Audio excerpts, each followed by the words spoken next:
물같이 바람같이. 부처님 말씀. 스타니 파타. 거칠거나 속되지 않고 분명하게 진실을 말하고 말로써 사람의 감정을 상하게 하지 않는 사람, 그를 나는 수행자라 부른다. 안녕하십니까. 물같이 바람같이의 김자원입니다. 수행자라고 하면 왠지 신비롭고 세상사에 무관한 사람이 떠오르는데요. 수타니파타에서 부처님께서 하신 말씀은 지혜와 자비를 겸비한 평범한 일반인의 편안함이 느껴집니다. 자신이 수행자인가 아닌가라는 평가서가 되는데요. 거칠지 않고 분명하게 진실을 말하고 말로써 사람의 감정을 상하게 하지 않는 이가 수행자입니다. 바로 여러분들이시죠?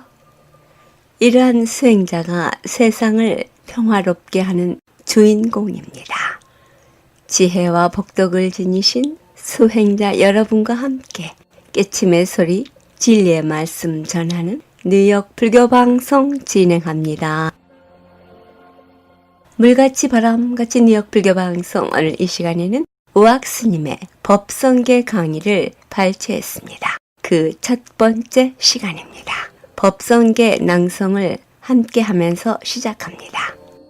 법성을 육무이상 제법 부동 본래정 무명무상절일체 정기소지 비여용 진성심심금민묘 불수자성수연성 일중일체 다중일 일즉일체 다즉일 일미진중함시방 일체진중여여시 무량원법적일여 일연적시 무량법 구세십세 호상적 인불장난 격별성 초발심시변정가 생사열반상공화 이사명연무분별 식불보연 개인경 명인해인 삼매중 번출여의 부사의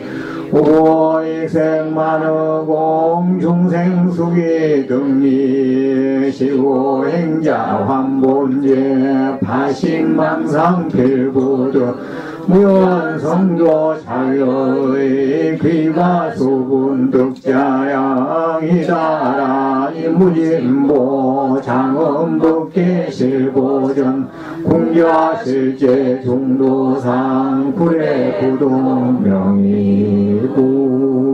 부동명이구. 예, 오늘은 법성계 39절 가운데서 제1구, 제2구, 제3구, 제4구 본론에 들어가는 시간입니다. 법성계는 화엄경의 그 방대한 내용을 요약하고 있는 것이기 때문에 이 법성계 공부만 잘해도 화엄경의 맛을 볼 수 있다 했습니다. 우리가 국소태 국물 한 숟가락만 떠먹어도 국맛을 아는 것과 같이 이 법성계 공부 잘하면 어마어마한 방대한 양의 화엄경을 이해할 수 있다. 그런 큰 공부가 바로 이 법성계 공부입니다.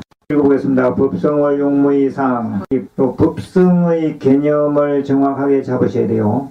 법의 성품. 이 법은 그냥 눈에 보여지는 존재 이렇게 보면 되고, 이 성이라 하는 말은 우리가 성질이라고 할 때 그 성자지요. 본질 이런 것으로 보면 돼요. 예를 들면 물이라고 하는 것이 됩니다. 그렇다면 이 물이 보여지는 것은 다 다를 수가 있어요. 눈이 돼서 올 수도 있고 비가 돼서 내릴 수도 있고 구름, 안개, 수도꼭지에 물, 많은 물이 있겠지요. 그것은 보여지는 불이지요. 그렇다면 물의 본질은 뭐냐 이게 H2O라고 하는 물의 본질이 있죠. 그래서 이 H2O라고 하는 물의 본질이 구름도 되고 이제 비도 되고 눈도 되고 안개도 되고 그렇다는 거죠. 여기서 법성이 원융하야 무이상이라 H2O하고 보여지는 물의 모양이 다르지 않다 이 말 아니에요. 이 원융이라고 하는 말은 두루두루 통한다 이 말입니다. 그 두루두루 통해서 두 가지가 아니다 이 말이죠. 무이상이라는 말은 두 가지가 아니다 이렇게 봐야 돼요. 우리가 사람도 남자가 있고 여자가 있고 연세 많으신 분도 있고 젊으신 분도 있고 인간의 본질은 같은데 보여지는 게 흰뒤도 있고 깜뒤도 있고 또 우리처럼 황뒤도 있고 이렇지요. 그렇지만은 인간이라고 하는 면에서는 다 같다 이 말이요. 전기라고 하는 에너지가 있다면은 그 모양은 선풍기로도 나타나고 냉장고로도 나타나고 에어컨으로도 나타나고 이런 전등불로도 나타나고 그런 거죠. 그래서 이 전기가 바로 성에 해당하고 보여지는 그 전기의 모든 장치들은 법으로 나타나는 거죠. 그래서 이 법성이 두 가지가 아니더라. 조금의 예비지식을 가지고 본문을 한번 보시겠습니다. 법이라 해서요. 이 법자라 하는 것도 보통 우리는 법을 주소서 했을 때 그 법은 가르침, 조금 더 확대 해석하면 진리 이런 걸 법이라 하지요. 그런데 여기에서는 그냥 눈에 보여지는 존재를 다 법이라 그렇게 말합니다. 육근의 문 앞에 있다 했잖아요. 육근이라 하면 아니 비설신의 눈, 귀, 코, 혀, 몸, 생각이라고 하는 인식 감각기관 그 바로 육근이죠. 바로 감각기관 앞에 펼쳐지는 모든 것이 다 법이에요. 이게 아니 비설신의에 상대되는 말로 색성향미촉법이라 이런 말 있잖아요. 그 색성향미촉법이라고 할 때 그 법자는 우리 생각에 대한 대상입니다. 현재 우리가 가지고 있는 생각에 대한 대상, 그 고정관념 같은 거, 그걸 또 법이라 그래요. 그래서 이 법자 하나를 두고도 불교에서는 여러 의미로 쓰여집니다. 그러한 어떤 상식이 없이 경전을 보다 보면 헷갈리고 경잡을 수가 없어요. 여기에서는 법이란 곧 육근의 문 앞의 삼라만상인 유정과 무정이요. 눈에 보여지는 모든 것. 이 유정물이라 하면은 생명인체에 있는 것은 다 중생입니다. 반면에 이 무정물이라 하면은 눈에 보여지기는 하되 생명체가 없는 듯이 보이는 것. 쇳덩어리, 돌덩어리, 죽은 나무, 이거 다 무정물이지요. 유정과 무정이요. 성이라 하는 것은 육근의 문 앞에 끊임없이 수용하되 개교하고 추측하고 헤아리는 것을 개교라 그래요. 모색이라 하는 말은 윤곽을 더듬는 것, 그 모색한다 그런 말 하죠. 개교하고 모색할 수 없는 바의 소식이요. 그렇죠. 이 성질이라 내용적인 것이기 때문에 눈에 보여지지 않아요. 인간성, H2O, 전기 에너지가 눈에 보여지진 않지요. 그게 바로 여기서 말하고 있는 성, 개교하고 모색할 수 없다 이렇게 표현해놨습니다. 지금 요 해설은 법성원융 무이상 요것은 바로 의상조사께서 환경의 그 핵심만을 뽑아서 7자로 딱 나눈 거죠. 39절이니까 200일자죠. 여기에 대해서 지금까지 너무 많은 사람들의 해설이 있었기 때문에 오히려 본문의 구절이 너무 상했다. 탄생의 왕자가 서인으로 전락했다. 그래서 설잠 김시습이라고 하는 스님이 안 되겠다 해서 사람들이 그래도 이해하기도 쉽고 바로 전달이 되도록 골격만을 뽑아서 해설을 가해놓은 겁니다. 그래서 이 해설이 핵심을 담고 있어요. 이 안에 하문, 원문 또는 밑에 한글을 여러 번 읽어보면 법성계를 이해하는데 제일 정확하고 빠르다. 다시 말씀드리면 법이라 하는 것은 눈에 보여지는 특질적인 걸 말하고 성이라 하는 것은 바로 본질적인 걸 말해요. 파스칼이라고 하는 철학자가 특질과 본질에 대해서 얘기를 한 바가 있어요. 바로 법이라 하는 것은 특질이고 성이라고 하는 것은 본질적인 부분이다. 교리적으로 생멸문, 진여문 이렇게 말할 때가 있어요. 생멸문이라 했을 때 없어졌다가 생겼다가 없어졌다가 생겼다가 하는 그 눈에 보여지는 거 있죠. 그건 생멸이잖아요. 생멸. 그런가 하면은 눈에 보여지고 안 보여지고 그걸 떠나서 언제나 그 자리에 있는 그러한 가르침, 그걸 갖다가 진여문이라고 말해요. 그래서 이것을 좀 또 다른 표현으로 말하면 채용이다 이런 말 쓰죠. 채라는 것은 성품, 성을 말하는 거고 용이라는 것은 서임이니까 현재 보여지는 특질, 법을 말하는 거죠. 그래서 이 법성에 대한 개념은 확실히 잡으셔야 된다. 그래야지 전체 지금 법성계를 이해하는데 도움이 된다 이 말이죠. 원흉이란 일체법이고 일체성이며 일체성이 곧 일체법이님이 두루두루 통한다며. 현존, 현재 청산녹수가 푸른 산, 푸른 물. 그래서 청산녹수가 바로 본래 성품이며 본래 성품이 바로 청산녹수라. 그 다음에 이제 디테일 보시면 이상이 없음이란, 이상, 두 모양이 없으면 청산녹수와 본래성이 원래 일개의 아주 깨끗한 바탕이라서 왕태백이라 이랬잖아요.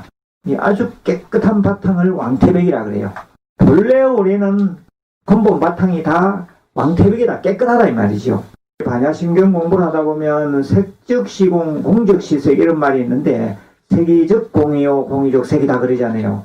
그 말하고 거의 비슷비슷합니다. 이 경전을 두루두루 공부하다 보면 아, 그 얘기가 그 경전에서는 그렇게 표현되는구나 하고 이해될 때가 있어요. 다만 세인이 망령되게 분별을 내므로서 분별, 이 분별심이 망조가 되는 거죠. 우리의 마음이 늘 무심한 상태로 깨끗하고 있다가 공연히 분별을 내는 거예요. 그래서 분별을 내므로서 나와 남이 있게 되고 청정하여 걸림없는 가운데서 별안간 이념, 된 생각을 내므로서 10법계, 10가지 법계, 지옥아기, 죽생아수라, 인간, 천상, 성문, 영가, 보살, 불, 이 10법계가 나왔다 했죠. 그래서 10법계를 조작하여 맹렬하게 작용하는 것이니 걸림이 없는 바의 소식을 알고자 하는가? 걸림이 없다 그랬잖아요. 걸림. 우리 중생과 우리 부처의 경계도 또한 그와 같다 이랬어요. 우리 중생의 본질은 부처님입니다. 근데 우리는 지금 중생 노름을 하고 있죠. 지금까지 법문의 한국불교대학 대관음사 회주 우학스님이었습니다. 법성계 강의 다음 주에 이어집니다. 156과 35회에는 플러싱에 있는 대관음사에서는 매주 일요일 11시 정기 법회가 있으며 법문이 있습니다. 일요일 오후 2시에는 108배 정진이 있습니다. 플러싱 대관음사에서는 매주 수요일 오후 7시 30분에 경전 강의가 있습니다. 경전 강의는 부처님 법을 배우는데 가장 기본적인 불자로서 해야 할 의무가 아닐까 하는 생각인데요. 여러분들의 많은 동참 바랍니다. 불교에 대한 궁금증이나 부처님 가르침의 정법에 대해 알고자 하시는 분 전화 718-813-3250 주지 대륜스님께 하시기 바랍니다. 물같이 바람같이 뉴욕 불교방송은 부처님 말씀을 나누는 법당입니다. 전파에 실려 여러분께 다가가는 법문은 진리를 우주 법계에 올려 퍼지게 하는 일이지요. 부처님 법을 알리는 공덕은 금은 보화를 산더미만큼 보시하는 것보다 더 크다고 하셨습니다. 그만큼 진리는 물질적 한계를 넘어선 일인 것이지요. 불교 포교는 곧 이 세상에 행복과 안락 그리고 평화를 선물하는 것과 같습니다. 이러한 일은 어느 개인의 일이 아닙니다. 우리 모두가 해야 할 공덕이지요. 불교방송 후원회원이 되실 따뜻한 마음 기다립니다. 후원금은 세금 공제 혜택도 됩니다. 전화 347-512-8097로 해주시기 바랍니다. 20여 년 가깝게 뉴욕 불교방송 진행을 가능하게 해주신 정기 후원자이신 김정민, 묘련행, 정규현, 우학스님, 도범스님, 한마음선언 원공스님, 전 패밀리 장학회, H마켓 중앙장의사, 가족 여러분께 진심으로 감사드립니다. 그 외 보이지 않는 곳에서 여러분의 후원과 정성어린 마음이 함께하기에 뉴욕 불교방송의 진행 원만하게 할 수 있습니다. 고맙습니다. 그리고 이 방송 여러분과 함께 꾸밀 수 있도록 여러분의 신행담, 나누고 싶은 얘기, 연락해 주시기 부탁드립니다. 전화번호 347-512-8097입니다. 물같이 바람같이 뉴욕 불교방송, 지금 이 시간에는 일목스님의 법문 화를 다스리는 법 중에서 발췌했습니다. 함께 듣습니다.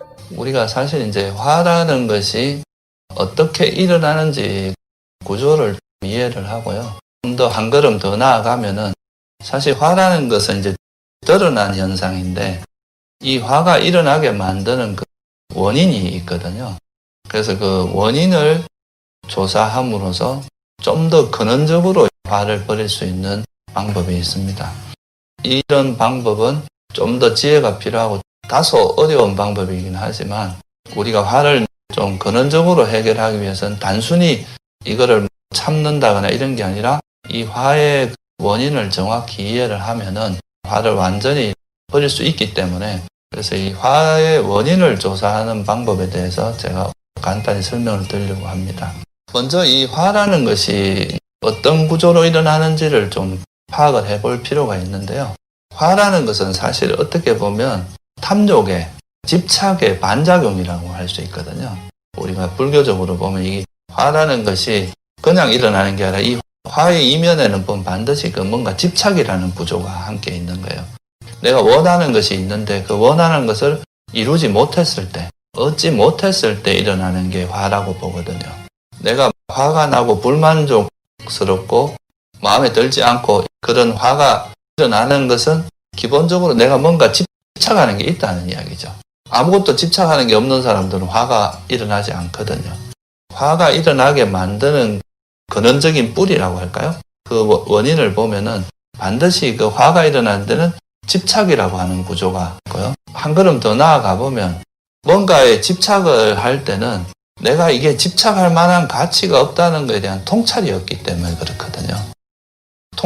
진리를 깨닫고 나 부처님이 와서 보시기에는 이 세상에 있는 모든 것들은 사실 다 조건에 의해서 생겨난 거라 그랬잖아요. 그게 연기의 가르침이란 말이에요. 이 조건에 의해서 만들어졌다는 것은 조건이 바뀌면 사라질 수밖에 없다. 그래서 이 세상에 있는 모든 것은 영원한 것이 아니라 변화하기 마련이고 무상한 것이다. 영원한 것은 없다. 영원한 것이 없기 때문에 불확실한 것이고 이거는 또 내 것이라 할 만한 것도 없다. 이런 말씀을 하셨는데 그걸 모르니까 우리는 어떻게 하냐면 뭔가 좋은 게 나타나면 달라붙는단 말이에요. 이게 영원했으면 좋겠다. 예를 들어서 젊음도 영원했으면 좋겠다. 수명도 영원했으면 좋겠다. 내가 얻은 이 재산도 영원했으면 좋겠다. 사라질 수밖에 없고 무상한 것을 영원하다고 붙들고 내 것이라고 붙들고 또 이것이 항상 행복했으면 좋겠다.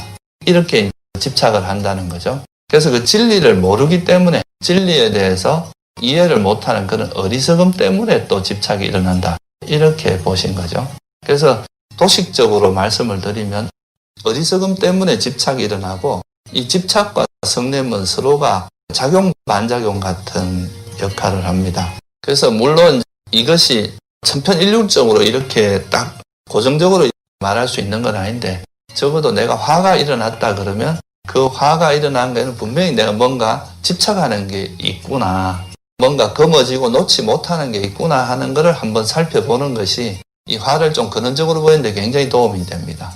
그리고 한 걸음 더 나아가서 이 집착에는 또 분명히 내가 뭔가를 잘못 알고 있는 어리석음이 숨어 있구나, 이렇게 이해를 한다면 화를 겉으로 드러난 화뿐만 아니라 이것이 어떤 조건에서 어떤 원인에서 일어나는지를 좀 더 깊이 있게 알 수 있는 그런 방법이기도 합니다. 그래서 이건 제가 이제 개연적으로 말씀을 드렸는데 좀 구체적으로 예를 들어서 한번 말씀을 드리면 보통 사람들이 화가 일어날 때는 보면 아까 말씀드렸듯이 내가 원하는 것을 얻지 못했을 때 보통 화가 일어납니다. 우리 수행자들 같은 경우는 내가 수행을 잘하고 싶어요. 그러니까 뭔가 빨리 삼매에도 들고 싶고 선정에도 들고 싶고 깨달음도 얻고 싶어 한데 그것이 잘 안 되면 불만족이 생긴단 말이에요. 내가 원하는 것이 이루어지지 못하니까 그로 인해서 화가 일어나겠죠.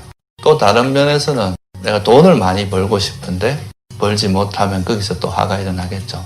또 남들에게 인정받고 그런 명예를 얻고 싶은데 그런 게 얻지 못해도 불만족이 생기겠죠. 그리고 또 먹고 싶은 걸 먹지 못했을 때도 화가 납니다. 사라지는 것에 대한 두려움, 내가 현재 얻은 것이 없어질까 봐 두려워하는 이런 것도 다 일종의 화라고 할 수 있잖아요. 그래서 우리가 실제로 보면은 내가 화가 나고 두려움이 일어나고 그거에 대해서 불안하고 이런 건 뭔가 내가 붙들고 있는 경우가 대부분이거든요. 실제로 이제 탐욕이 없는 사람은 화가 일어날 수가 없어요.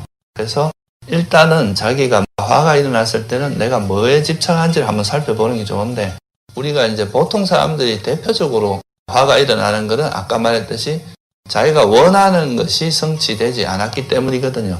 그래서 내가 뭐를 원하는지를 한번 살펴보면 그 원인을 찾을 수가 있습니다. 예를 들어서 어떤 게임에 중독된 사람이 게임에 대한 중독을 끊으려고 하면은 이제 게임을 못하면 되게 화가 나잖아요. 그 화가 난 이유는 내가 게임을 계속 하고 싶은데 이 게임을 못하기 때문에, 또는 게임에서 내가 이기고 싶은데 졌을 때, 이럴 때 이제 화가 일어나잖아요. 그래서 내가 이 뭔가에 대해서 화가 날 때 내가 게임 하는 거에 집착을 하고 있구나. 화가 일어난 거는 집착 때문이라는 걸 파악을 할 수 있고, 또 그러면 이 집착 이걸 어떻게 버릴 것인가, 그걸 보면은 보통 이런 중독을 잘 못 끊는 이유가, 이게 사실은 조금 어려운 이야기인데요. 이런 중독에는 반드시 왜곡된 인식이 들어있거든요. 그게 뭐냐 하면 이 게임을 하는 거 이거 자체가 행복이라고 생각하는 견해가 이미 들어가 있어요. 이걸 해야 행복한 건데 이거를 못하게 되니까 그로 인해서 오는 이제 불만이 생기는 거거든요. 근데 이것을 조금 더 들여다보면 이 감각적 욕망을 즐기는 것이 행복이다라는 게 우리가 일반적으로 가지고 있는 생각들인데, 이걸 조금 진리의 입장에서 조금 더 들어가면 부처님께서 뭐라고 했냐, 이 감각적 욕망, 내가 원하는 것을 즐기는 거, 이거는 일시적으로는 달콤하지만 이걸로 인해서 오는 괴로움이 훨씬 많다. 그러니까 달콤함은 적고 재난이 훨씬 많다. 우리가 어떤 욕망을 쫓아가는 거는 그 욕망을 실현했을 때 잠시 행복하긴 하지만 이것이 또 언제 사라질까봐 두려워하고 초조해하는 것이 뒤따르고, 원하는 욕망을 실현하지 못하면 그 자체가 괴로움이거든요. 그래서 이런 감각적 욕망이라고 하는 것은 겉으로 보기는 행복처럼 보이지만, 달콤해 보이지만 실제로는 그 안에 독약이 들어있는 것과 같다는 거예요. 그래서 오히려 그로 인해서 오는 고통이 훨씬 많다. 왜냐하면 이 욕망이 집착이 있기 때문에 하나를 얻으면 둘을 얻고 싶고, 둘을 얻는데 계속 이게 만족을 못하는 그런 특징이 있거든요. 그래서 부처님께서 뭐라고 했냐면 감각적 욕망을 즐기는 것 이것 자체가 행복이 아니라 괴로움이다, 이렇게 말씀하신 거죠. 그러니까 이 감각적 욕망의 본질은 괴로움이라고 말씀하신 거예요. 근데 보통 사람들은 감각적 욕망의 행복은 행복이라고 생각을 하잖아요. 그러니까 이게 행복이라고 생각하니까 끊임없이 붙들고 안 놓는 거거든요. 근데 만약에 감각적 욕망이 괴로움이라고 생각하면 집착을 버리기가 쉽겠죠. 그러면 욕망이 적어지면 화도 적어질 수밖에 없어요. 집착하는 게 적은 사람은 화가 일어날 수가 없고, 아예 집착이 없어지면 화도 버려질 거란 말이죠. 그래서 이거는 화라는 것이 일어나는 데에는 집착이 있고, 집착은 또 어리석음 때문에 일어나고, 그 어리석음을 명확히 보고 이 어리석음을 바꾸는 거죠. 감각적 욕망이 행복이 아니라 괴로움이다 라고 보는 게 지혜고, 그 감각적 욕망이 행복이라고 보는 어리석음이기 때문에 이 어리석음을 버리고 그거를 바르게 봄으로써 이 화를 근원적으로 버리는, 이것이 소위 불교에서 말하는 화를 근원적으로 버릴 수 있는 방법이라고 할 수 있습니다. 물론 이거는 상당히 깊은 통찰력이 필요하고 좀 어렵긴 하지만, 우리가 화를 억누르는 게 아니라 화를 이렇게 정확히 통찰함으로써, 그러니까 내가 여기서 욕망을 누리는, 욕망을 충족하는 것이 본질적으로는 괴로움의 요소가 있구나라고 이해하면 이게 쉽게 버려진다는 거죠. 그래서 이거는 원인을 찾음으로써 괴로움을 버리는 대표적인 방법 중에 하나를 제가 설명을 드린 겁니다. 그래서 이건 마치 뭐와 같느냐 하면은, 내가 어떤 사람을 이제 되게 좋아했는데 옆에 지혜로운 사람이 볼 때 이 사람이 사기꾼인 거예요. 그래서 옆에서 너 그 사람을 가까이 하지 마라, 멀리 해라 라고 아무리 이야기해도 이게 집착이 있을 때는 이게 안 보이잖아요. 이 사람을 좋게 보고 있을 때는. 근데 좀 정신을 차리고 보니까 이 사람이 하는 게 전부 거짓이고 결코 좋은 사람이 아니고 사기꾼이다라고 스스로가 보게 되면 저절로 정내미가 뚝 떨어지는 거죠. 그러면 집착이 버려지고 그러면 이 사람은 헤어지더라도 고통이 안 생기겠죠. 이런 것과 똑같습니다. 일단은 화가 일어날 때는 내가 뭐에 집착하고 있는지, 뭐를 내가 검어지고 있는지 이걸 한번 살펴보고 그 검어지고 있는 그 이유는 또 뭐를 내가 잘못 알고 있는지 그런 어리석음을 파악해 보는 것, 이것은 화를 근원적으로 버릴 수 있는 수준 높은 방법이다. 이렇게 볼 수가 있습니다. 지금까지 법문의 일목스님이었습니다. 유튜브에 들어가셔서 일목스님 법문 들으실 수 있습니다. 불교방송 후원업체입니다. 이경림 공인회계사, 한국과 미국 회계에 관한 제반 업무 믿고 맡기십시오. 문의전화 212-768-9144. 사랑과 정성의 H마켓 상품권으로 후원하고요. 중앙장의사, 뉴저지와 플러싱에 있는 하봉호 중앙장의사, 여러분의 어려운 시간 마음으로 함께합니다. 718-353-2424. 이 세상의 모든 분들이 다 부처님처럼 깨달음을 얻게 하시어 늘 평안하고 행복하게 하소서. 부처님의 큰 광명과 수행으로 모든 업장 소멸하고 무량한 지혜를 얻어서 자신을 제도하고 널리 모든 분들을 제도하게 하소서. 이 세상 다하는 날까지 바르고 선한 일 행하여 부처님의 큰 은혜에 보답하오며 끝내 일체의 뜻을 이루어 온 세상 행복한 정토 세계를 이루게 하소서.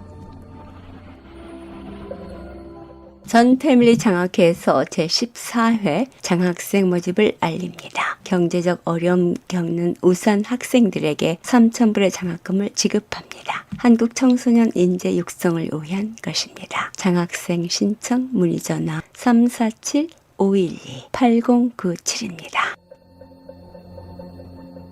물같이 바람같이 뉴욕 불교방송 함께 들어주신 여러분 진심으로 고맙습니다.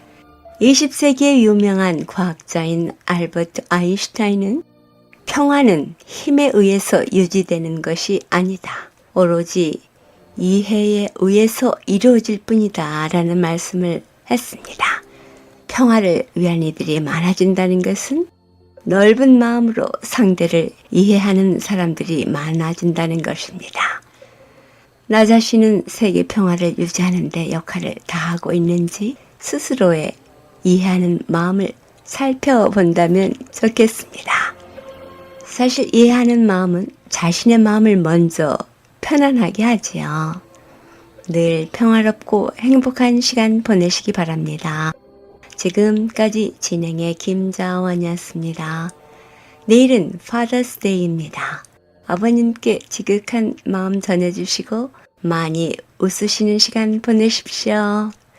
다음 주 시간까지 편안하시기 바랍니다. 안녕히 계십시오.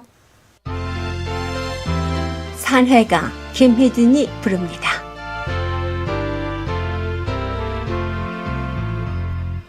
몸은 비록 이 자리에서 헤어지지만 마음은 언제라도 떠나지 마세. 거룩하신